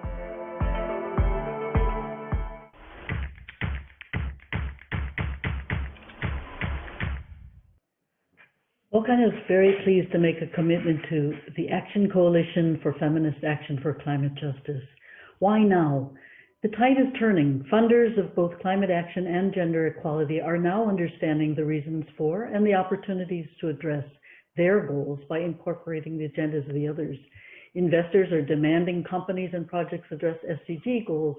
Corporates and governments are declaring pledges to reach net zero emissions by 2050. Financial institutions and large corporations are committing to enlarging the voluntary carbon market to turn these corporate net zero promises into action. There are thus new opportunities to engage women as entrepreneurs, as business and community leaders, as consumers and members of women-led groups and cooperatives, and to assure that they are benefiting from these new activities and investments. It's the existence of the W+ standard that measures women's empowerment and can generate W+ impact units. And it's a possibility to link these units to carbon offsets, which provides an existing pathway to address gender and climate goals by using market-based approaches and enterprise-led solutions. WOCAN commits over 5 years to improving the lives of at least 100,000 women by at least 10% in relation to time-saving health, income and assets, knowledge education, food security, and leadership within climate projects. This will be done by measuring and generating at least 1 million W+ units and selling at least half of these, increasing the number of women's enterprises and groups managing climate projects, catalyzing new investments and funding for women climate entrepreneurs and women-led climate projects. As a W+ standard requires that at least 20% of the value of the sale of W+ credits be granted to women's organizations within the projects, this will provide at least $500,000 in grants to women's groups and provide at least 1,000 women's groups with a sustainable revenue stream. Initial countries for this program include India, Kenya, Nepal, Indonesia, and in the US, Hawaii, and others will be added as per the funder and national interests.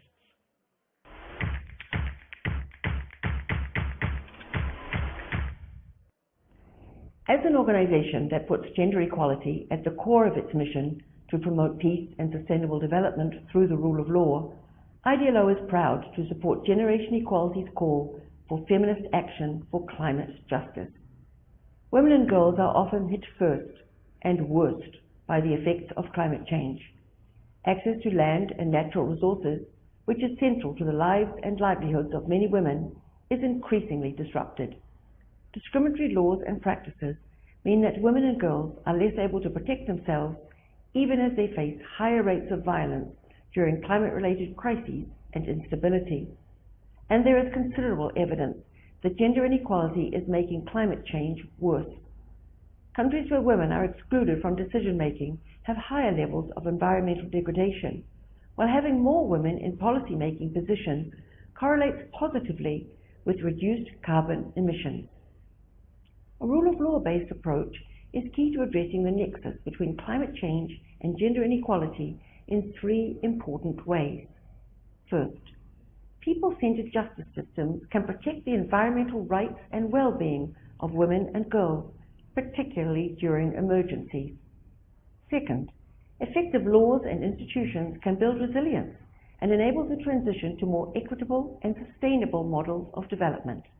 And third, the rule of law is key to eliminating the multiple intersecting layers of discrimination that prevent women and girls from participating equally in the fight against climate change.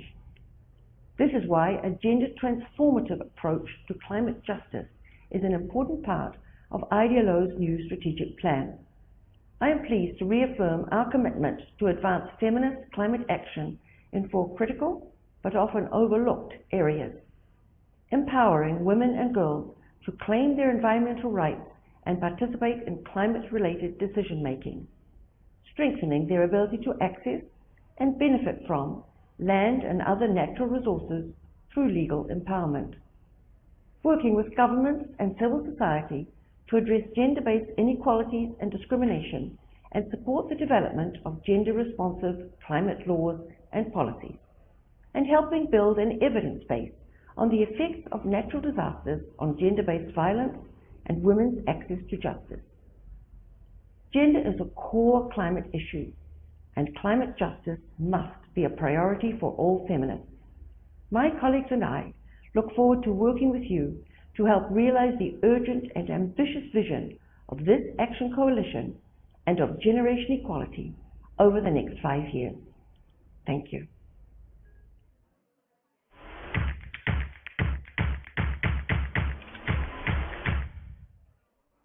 Hello, and thank you to Costa Rica, the Maldives, and the other co-leads for their leadership on this Action Coalition. Friends, we all know that women and girls are disproportionately impacted by climate change, and that they play a vital role in tackling this crisis. So the UK is absolutely committed to an inclusive COP26, where all voices are heard, and to amplifying the voices and priorities of women, girls, and all marginalised people. Our COP presidency calls on all countries to implement the UNFCCC Gender Action Plan, and to make climate policies, finance and action gender responsive. So it is my pleasure today to present the UK's 4 commitments under the Feminist Action for Climate Justice. First, we will deliver gender responsive climate finance, and we will support access to finance for women and girls on the front line of climate impacts. Second, we will champion women and girls' leadership, education and decision making on climate, including through the Equal by 30 campaign that strives for gender equality in the energy sector. Third, we will work to build women and girls' resilience to climate disaster risk, including through support for inclusive disaster risk financing and through piloting approaches to natural resource management that tackle the causes of gender inequalities and support women's decision making. And fourth and finally, we will strengthen the collection and use of data on gender, inclusion and climate. These commitments see the UK put the Gender Action Plan into action, and I look forward to working with all of you to advance gender equality in climate action globally at COP26 and beyond. Thank you. It's great to hear the commitments so far, and now we have more. I'd like to introduce Julie Cisse, speaking on behalf of a coalition of partners to present their commitment. Julie.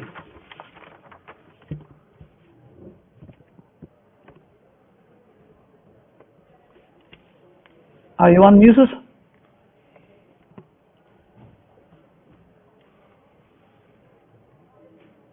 I do apologize. Okay. Good afternoon, Madam President, Mrs. Robinson. I'm Mrs. Julie Cisse from Senegal, and I'm the Executive Director of the Initiatives Group, a member of the National Platform for Women and Property. Now, it's an honor for me to present the collective commitment regarding collective land rights, accommodation, women's property, biodiversity, and occupying natural resources, a commitment drafted jointly with the International Coalition for Access to Land. Land is the global land network, Only Habitat, the IRO Commission, La FIDA, Oxfam, and the Global Feminist Land Platform, FMNet. As a committed player to achieving the Sustainable Development Goals, and mindful that we don't want to miss anyone out, we work together to secure land, accommodation, property and biodiversity, and the occupation rights of natural resources, as well ensuring the participatory property governments within amongst women and young people and natives, both in urban and rural areas. Together, we come together, we associate ourselves to advocate collectively for greater knowledge of our rights as a fundamental prerequisite for achieving gender equality, climate justice, appropriate or suitable accommodation, neutrality of the wastage of lands, peace and stability. We also commit to provide the initiatives to rural and urban areas and natives having a community anchoring and run by women who live in poverty as well as those who live in insecurity regarding property. We feel that this requires us to share power and resources whilst calling upon others to do likewise. Now, due to the fundamental role of property rights and collective land management, in the fundamental role in terms of gender equality and sustainable development, we call upon all our partners, as well as the Generation Equality Forum, to join us in endorsing the commitment. We call upon governments, development partners, the private sector, as well as others to join us. This commitment has been endorsed by the Convention of the United Nations for combating desertification, United Nations Women, the programs of the Program of the United Nations for the Environment, the International Fund for Agricultural Development, VDO, V-Effect, Habitat for an International Humanity, and the Ethiopian Economic Hub, Action Aid, the University of Nairobi, and the International Center for Women, the Women in Development, the Kenya Alliance, the WINDEF Africa, Grassroots Kenya, the Rural Association of the Women's Network, the Shadley Foundation, as well as the National Alliance Assembly for Women in Property. We commit to marshal and to mobilize, to forging partnerships and creating synergies with all so as to abide by this commitment. And we invite you to endorse our collective commitment via the Equality Generation platform. Please join us for this noble cause, and I would like to say on behalf of this very broad coalition that Madam President, Mrs. Robinson, we're delighted to be with you, and we expect a great deal from this forum. And behind me, you have courageous women who are serving this cause, who are following very attentively what is happening in Paris. Thank you very much for your kind attention. Merci, Julie. Thank you so much for that great commitment, and I hope it will get the support it deserves. I now turn to Naomi Nyamwiya, representing the Malala Fund, to present their commitment. Naomi? Thank you so much. My name is Naomi Nyamwiya. Thank you to the organizers and to the governments of France and Mexico. It's a great pleasure to be here today. This year alone, 4 million girls will be out of school due to climate-related crisis. If left unaddressed, this will increase to an additional 12.5 million girls per year by 2025. Countries that are facing the largest girls' education challenges are the same ones that are experiencing the most intense effects of climate change. Gender equal green learning strikes at gender and climate injustice. This is Malala Fund's new framework to help leaders address the climate crisis, promote gender equality, and improve education quality. It focuses on 4 pillars.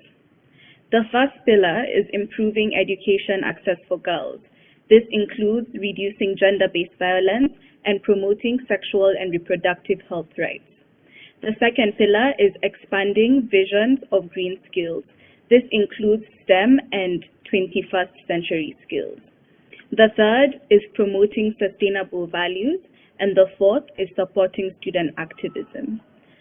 Our first generation equality commitment is to accelerate gender equal green learning over the next year. We will work with girls in all their diversity to develop an agenda for quality education with a focus on gender equal green learning. We also commit to provide $20 million of feminist funding to girls' education activists over the next 5 years. We know that it is these activists who drive progress, and investing in them is critical for delivering real change for girls. They cannot do this alone. This year, governments must act through UNFCCC processes, and especially at COP26. We are asking governments to commit to the Gender Equal Green Learning agenda at COP26, and we are calling on governments to declare 2022 a global year of action on climate education. Girl and youth leaders are leading the charge against climate change. It is vital that world leaders listen, respect, and make space for them. This is why today we are committing to co-create our quality education agenda with girls to make sure that girls' voices on climate education are heard at COP26 and to fund girls' education activists. Thank you. Thank you to the Malala Fund for your great commitments. And may I now introduce Suzanne Beagle, the founder of Catalyst at Large, to present the commitment on behalf of Gender Smart. Suzanne? Thank you so much, Mary. It's been fantastic to hear about so many great commitments this week. And as an investor, I see how much investment is needed to facilitate a resilient climate strategy. I also know that investment that takes into account the impact of gender and justice can present strong long-term business opportunities and more resilient outcomes. We need to bring the worlds of climate, gender, justice, and finance together. People and institutions are waking up to the fact that women, marginalized communities, and the voice of lived experience needs to be at every table where investment decisions are made. Last month, the Biden climate plan promised that 40% of its climate and environment spending would go to marginalized communities. And we've heard bold commitments from the development finance community with the 2X Collaborative, the Green and Gender Fast Track Initiative from EBRD, the commitment today from USDFC, and from the new Finance for Tomorrow initiative, Investors for a Just Transition, coming from France. This is tremendous, and we have still so much work to do. Investors need guidance and connectivity in making gender and climate justice investments happen, and this is where Gender Smart comes in. We're a global initiative of institutional and private investors and those actors who must inform those decisions, dedicating to deploying Gender Smart capital at scale. And our commitment today is to develop and equip investors with the tools to bring gender and justice considerations into climate finance. Our vision for this new commitment is that all investors will see gender and climate investment to be inextricably linked. And gender plus justice and equity need to be part of our work to change who has a voice in determining the shape and the destination of investment capital. There are already examples of investments that can show us the way, from Lagos to Los Angeles, from agriculture to energy to infrastructure, and so much more. We want every single person who invests in climate resilience, no matter who they are or where they are in the world, to integrate gender and justice into their portfolios and to see this as smart investing. Here's how we're going to make it happen. First, we're going to articulate what gender and climate justice in an investment context means. We're going to bring forward the power of lived experience together with committed investors to do that. Second, we'll develop and share case studies to show how it's done and the positive impact on society and business and climate outcomes. Finally, we're going to make sure that investors have the tools to change how they invest and that those they're partnering with are equipped to be at those tables. In the next 5 years, billions will be invested in climate mitigation, adaptation, and resilience. And our mission is to make it obvious to investors that climate investment needs gender and justice at its core. If we want resilient economies and societies, if we want a climate recovery, this is the best chance we've got, and we can do it. Join us. Thank you, Mary. Thank you very much indeed, Suzanne. We do need the investment. And now I'm going to invite some young people for a closing conversation, which I'm very happy to moderate or to. I want Kekasha and Joanita to come back on, and I also want to introduce Maria Reyes and Anna Heloise of Fridays for Future and Nahora Kigantar of Tihiende Pence and Nieto, who were on earlier with their commitment, to have a conversation to close our session today and give us insight into the next steps of the Action Coalition process. Now, what I propose to do is I'm going to ask the one question, and then I'm going to ask each of these leaders to respond, and obviously time is precious, so 2 minutes, please. Now, the question is, we've witnessed a remarkable change in the climate discourse these past few years, thanks to a movement that has been largely spearheaded by the voices of the youth and those of young women and girls in particular. As the youth leaders of this Action Coalition, how do you intend for this blueprint of actions to continue building on this momentum over the next 5 years? And let me start with Joanita first, and then Kekasha.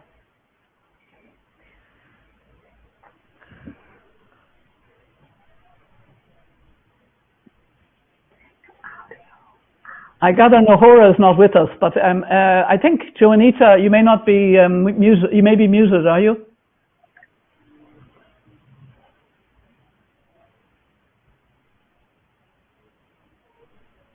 Joanita?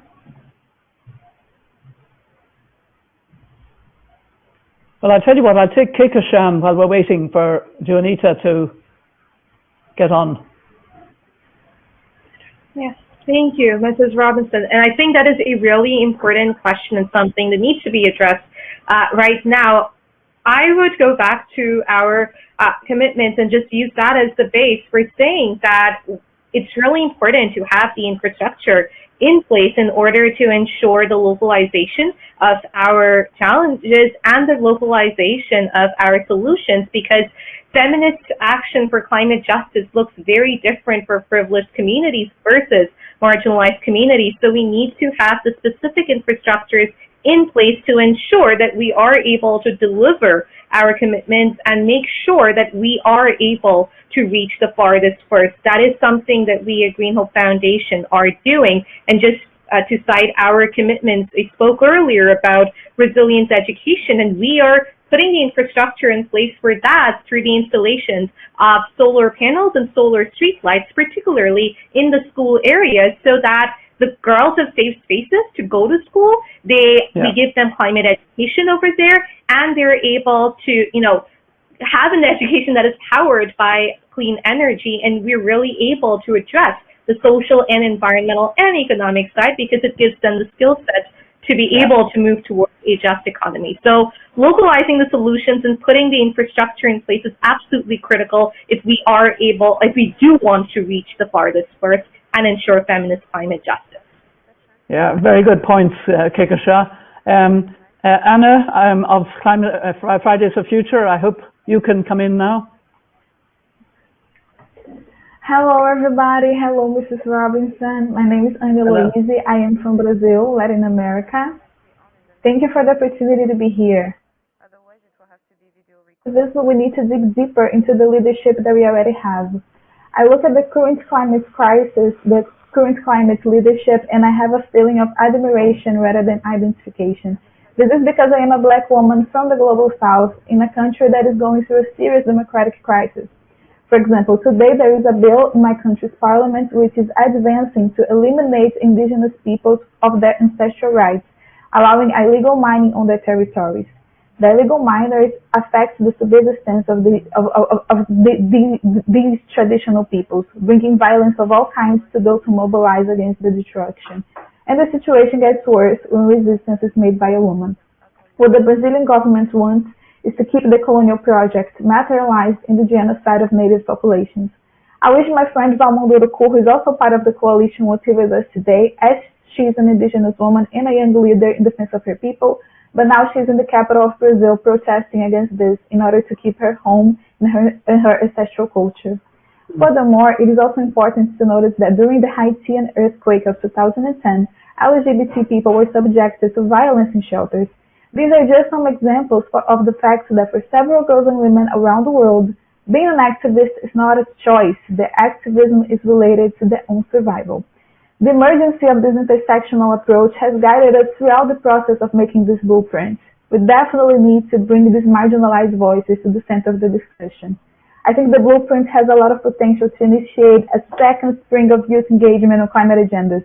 I believe that the future of climate justice depends on feminism, anti-racism, anti-LGBT phobia, and anti-colonialism. In short, climate justice is social justice. As long as we keep connecting both of them, this momentum won't end. Thank you so much.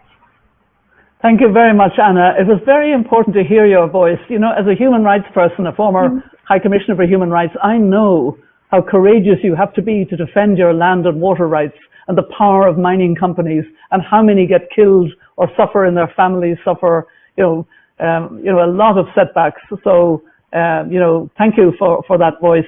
I'm hoping that Jonita can join us before I come to Maria. Jonita, can you join us and unmute? Let me know if you can hear me. Yes, I can hear you now. Great. Good. Thank you. Thank you so much, Mary. Thank you so much for this question. Sorry. First of all, I would like to appreciate this opportunity as a young person from Uganda. It's a pleasure to see that the voices of youth are being brought at the forefront of climate action, and also specially recognized and elevated on this kind of platform. We hope that the ideas we present not only remain in our recordings, but also acted on, and together we can implement them for a better planet. The clear blueprint of actions as earlier presented, which include climate finance, laws towards gender-just climate solutions, increasing the proportion of women and girls in decision-making and leadership, and as well building resilience, presents us as young people an opportunity to strengthen, consolidate, scale and elevate our voices and actions towards climate justice. And being part of this journey as it begins, we will keep on sharing our experiences and best practices with the rest of the leaders and the commitment makers to see that we do not create actions which do not suit the marginalized group that we had and we still have in mind as we create these actions. So our experiences and knowledge, and also the fact that we are the future, needs to be at the center of all our actions. We'll continue to consult and reach out to as many young people, especially young women and girls, as possible, to engage them and inform them about this blueprint of actions. This, coupled with holding ourselves and the rest of the leaders accountable to the commitments, with the energy that we bring to the world, we are positive that we will be able to achieve a set of action towards achieving climate justice. Thank you so much, and I appreciate this opportunity. Thank you, Jonita. And now I turn to Maria. Yes, hello, Mary. It's great to see you again, and it's great to be with you all here. Well, we know that this blueprint and the commitments are only the beginning, and now comes a really interesting part, which is carry them out. And in order to do this, we will need a lot of collaboration, because even when it comes to individual commitments, we cannot do it alone. We cannot let these changes stay only within the movements. And we must remember as well, especially us as young activists and leaders, that we are here to serve as channels to connect with the communities and with the grassroots level organization. We are also here to make sure that when we talk about the interconnection between the climate crisis and gender, we speak about gender diversity, because there are different realities and identities intersecting women. So it is not enough that all of these solutions, such as gender responsive climate finance and policy quotas, go to the privileged women from the less affected sectors. We have to make sure that this gender equality transformation reaches Black, Indigenous, and women of color, queer, trans, non-binary women, farmers, fisher folks, and frontline workers, among others from other marginalized sectors. So the climate crisis is systematically connected to several social inequalities. Therefore, we need intersectional, intersectorial, and intergenerational solutions. So related to this, I actually want to make you a question, Mary, and I would be very, very interested in knowing, how have you seen the feminist fight for climate justice change during your time as a global leader, and what advice do you have to us? Well, thank you, Maria, for that question, and to you all for sharing your inspiring vision for the future. You know, it's the fierce clarity and the determination of youth leaders like yourselves that we need to see going forward as we create a better future. And I say going forward with purpose. There has been a lot of talk about building back better from the pandemic, but I don't believe that we should go backwards at all. We need to hurry towards the kind of future you've been speaking about. And I think the biggest change, to answer your question, Maria, specifically, the biggest change I've seen in the feminist fight for climate justice is the way we're now speaking about the intersectionality of the issues facing humanity. For so long, as we spoke in silos, we had a climate change silo, a women's rights silo, a biodiversity silo, a racial justice silo, a human rights silo, a conflict silo. And now we are rightly seeing all of these things are interconnected. The inequalities interconnect, but I also believe the solutions can too. So before I give some advice about that, let me go back, because I understand that Nahora, who I really wanted to hear, has now rejoined technically. Can you hear us now and speak, Nahora?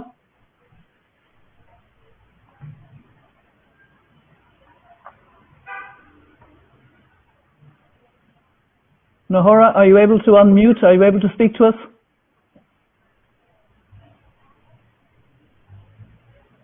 Sadly, I don't think Nahora is quite able to speak. Maria, please talk to her to open up her audio. Nora, no podemos escucharte. Necesitas quitarle el mute al micrófono. No te escuchamos. Tienes que activar tu micrófono. I think we'd better move on. I'm sorry. I'd love to have heard Nahora, but I think we genuinely have to move on. As I said, you know, the inequalities interconnect, but I also believe that the solutions can as well. When we understand each other and understand the intersectionality of injustices, we have an opportunity to address the unfair structures that have created the climate crisis and that have driven gender inequality. So I have three pieces of advice. As you wanted advice, Maria, actually it's not so much directed at all of those who have spoken on this panel and probably most of the audience listening. It's more generally, I think, because I think you know all of this. For the climate crisis to be addressed, we all need to take it personally because it's a crisis. And we need to do something more to reflect that. We need to, recycle more carefully, use energy more carefully, change our diet, whatever. Own the crisis. That's really my message. Secondly, get angry about those who don't take their responsibility. And that's governments, that's corporations, that's investments, that's cities, anybody with that big power that isn't doing enough, and we know they're not doing enough. And, you know, your voices are very direct on this. But the third thing is the most important, and maybe you don't do enough of this. Help us to imagine this world we need to be hurrying towards. That is really important. And it has been really empowering to hear the... I'm told I could ask Naboro again. Can you come in now? Nahora?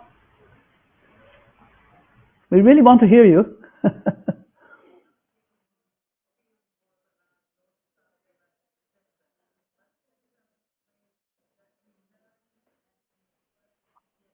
Oh, okay, thank you.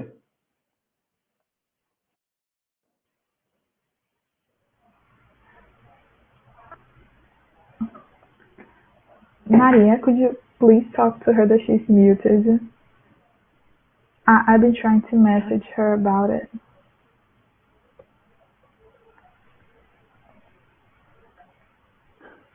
Alejandra, ¿podrías activar tu micrófono? No te escuchamos todavía.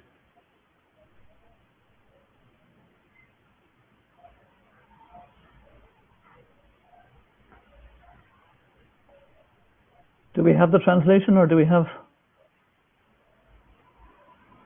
I think I better go. I know that the Deputy Executive Director who was on earlier, Anita Bhatia, wants to come back in for a moment, and we are really almost out of time. So Anita, please join me. Thank you very much, President Robinson. Mary, wonderful to see you again. And I just had two reflections on the absolutely fantastic discussion that we've all been witnessing over the past 2 hours. And that is, first, without being very explicit about it, this conversation is really attacking the structures of power that underlie gender inequality. In everything that everyone said, there is slowly a dismantling of the patriarchy, and that is wonderful to see. The second is exactly what you said, which is that the one thing that came through so clearly in this conversation is that these problems are interrelated, and we do need to take an integrated, holistic approach to solving them. There is no way that siloing and continuing to work in silos is going to allow us to build forward better. So I definitely take to heart the three things that you said. Since the last time that we were together, which I think was at the Aspen Institute, I have become a pescatarian after the conversation that you and I had. And I think these small steps are very important, but it's also really, really important to see very clearly that this crisis will not be solved if we continue to think, as someone said, about gender equality, climate justice, and other issues as separate issues. We are all connected, the problems are all connected, and certainly the solutions will need to be connected. Thank you, and back to you. Thank you so much, Anita, and I'm glad that was what you took away, because I think it came through so strongly. And it has been so empowering to hear all these exciting commitments from Action Coalition leaders and from commitment makers. And please know that this is just the beginning of a long journey. The next 5 years will be pivotal to ensure these commitments change the lives of women and girls around the world. So don't step back into your silos. Keep the momentum for change going. We're encouraging everyone to commit to the Action Coalitions. You can find all the necessary resources in the chat that my friends at UN Women have kindly put there for me. And thank you all, to all the Action Coalition leaders, the commitment makers, and the audience who have joined us today and stayed with us. This world urgently needs both climate solutions and gender equality. Neither can exist without the other. So let's be the generation to create real change. Thank you.